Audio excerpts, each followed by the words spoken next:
domestic terrorism looks like in the United States. You tweeted something very interesting more recently now with the black churches that are burning since the Charleston massacre.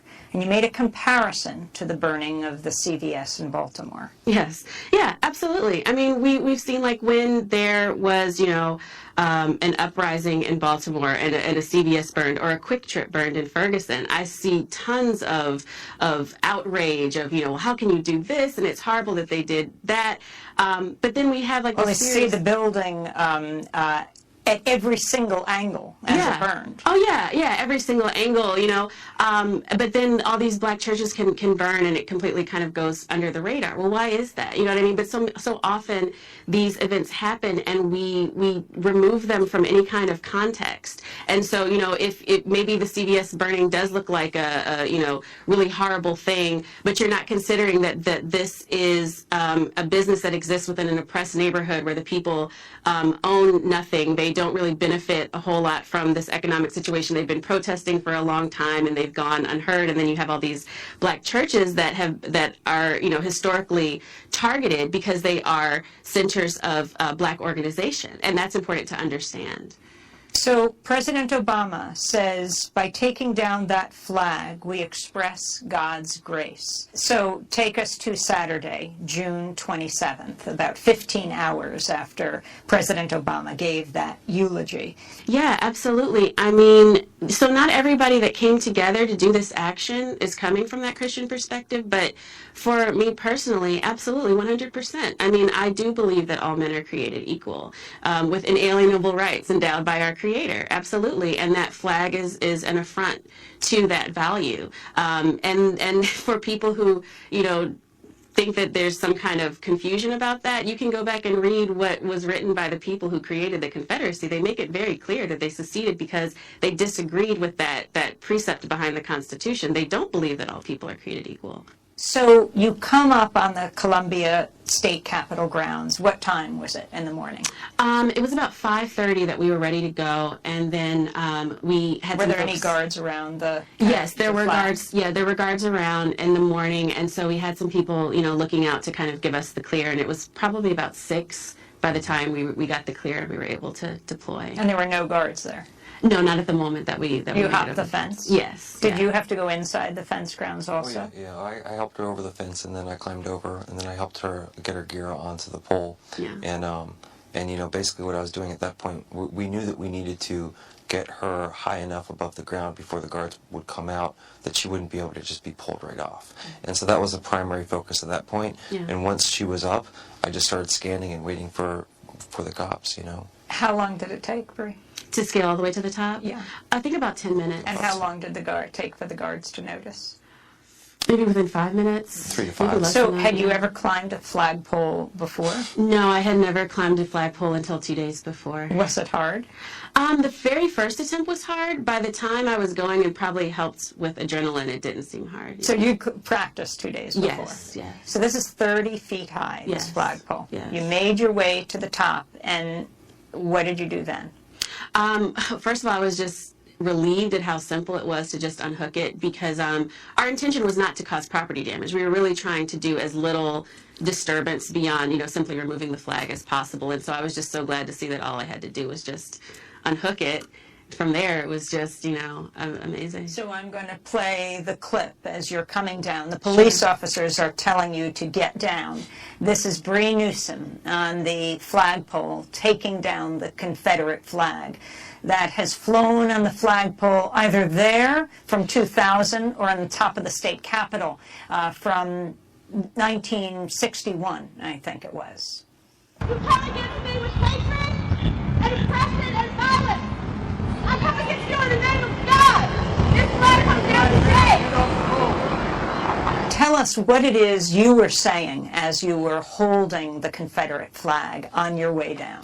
Well, I was kind of having a bit of a back and forth with the police officer who was basically just scolding me for having broken the law and, for having done the wrong thing. And, in the long history of social justice, freedom fighters were always blamed for stirring the trouble up because, the problem's not there until we acknowledge it.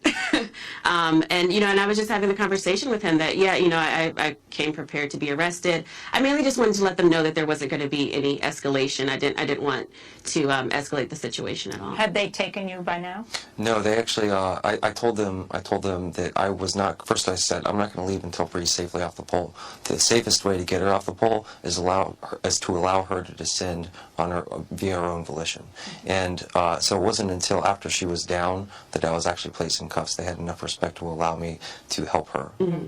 And what did you say as you were coming down? What was the prayer that you cited? Well, there was one point at which the officer told me that, I was doing the wrong thing. And so, I quoted from Isaiah, what kind of fast have I chosen? Is it not to break the yoke of oppression?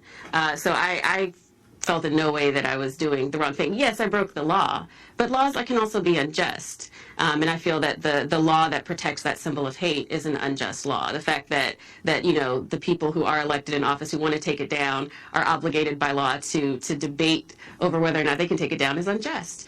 And so I was, just being very clear about that. And I was also just praying a prayer of protection over myself.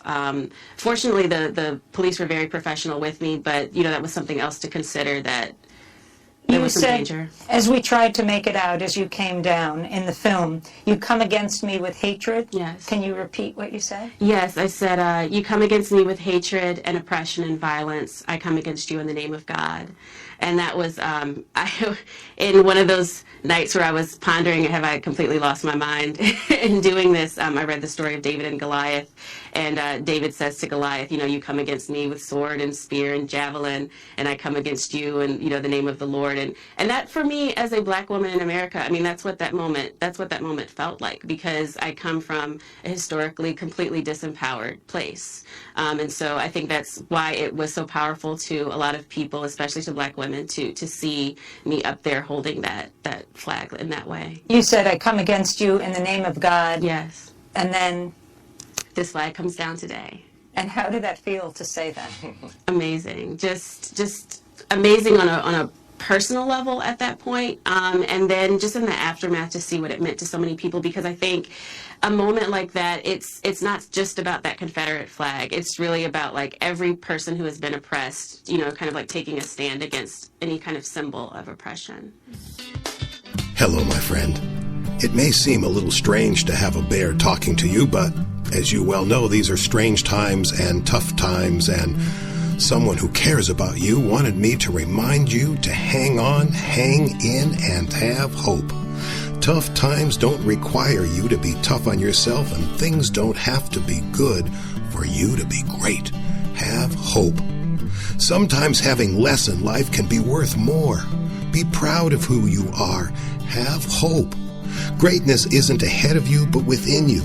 Don't confuse what you have with who you are, and don't let the past kidnap your future.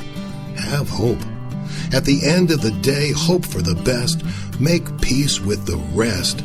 Leave your fears behind and put your faith in charge. Peace and blessings. Noah. We are back with you. It's In the Village with Ansem on Margie and the South Orange Report Online Radio Experience.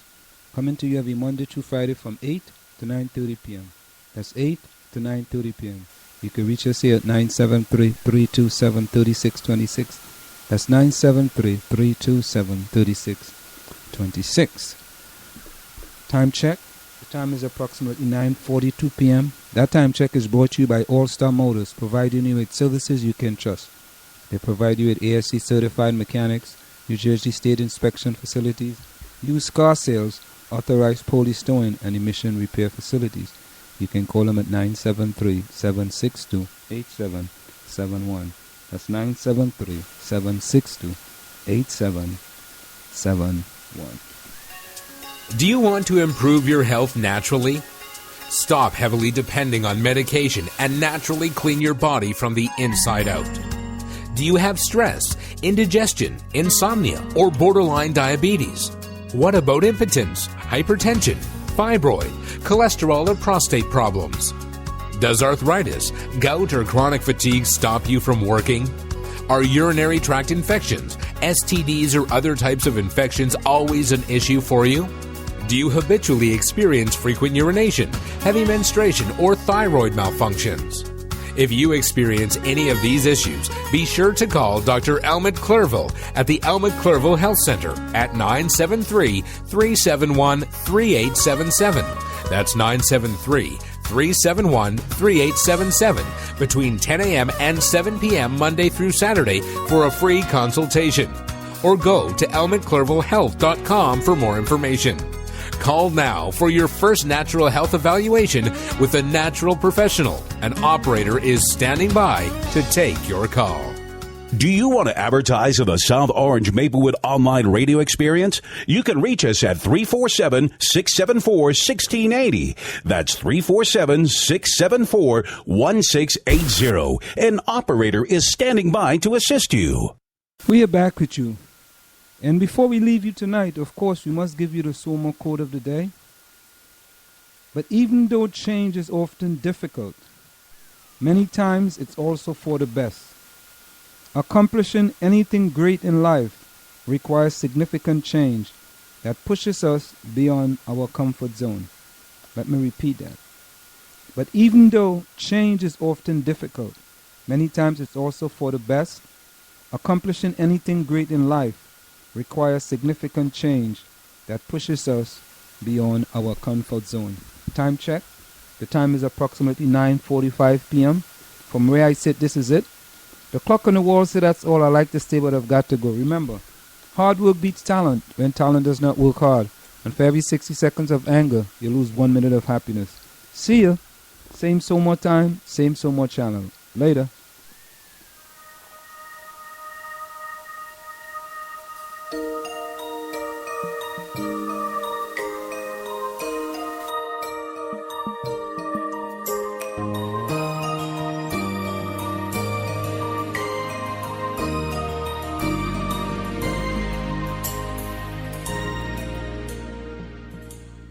Lift every voice and sing till earth and heaven ring, ring with the harmonies of liberty. Let our rejoicing rise high as the listening skies. Let it resound loud as the rolling sea. Sing a song full of the faith that the dark past has taught us. Sing a song full of the hope that the present has brought us. Facing the rising sun of a new day begun, let us march on till victory is won.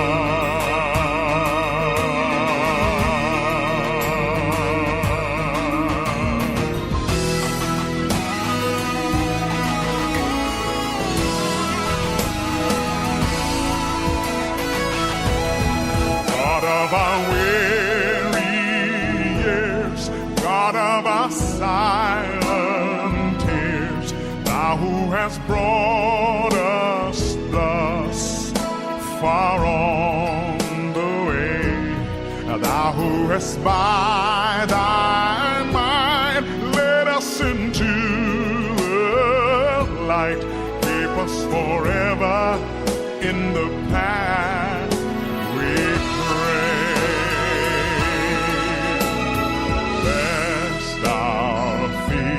stray from the places, our God, where we met thee. Lest our hearts, drunk with the wine of the world, we forget thee. Shadowed beneath thy hand, may we forever stand true to our God, true to our native land. March on to victory, march on to victory, march on till victory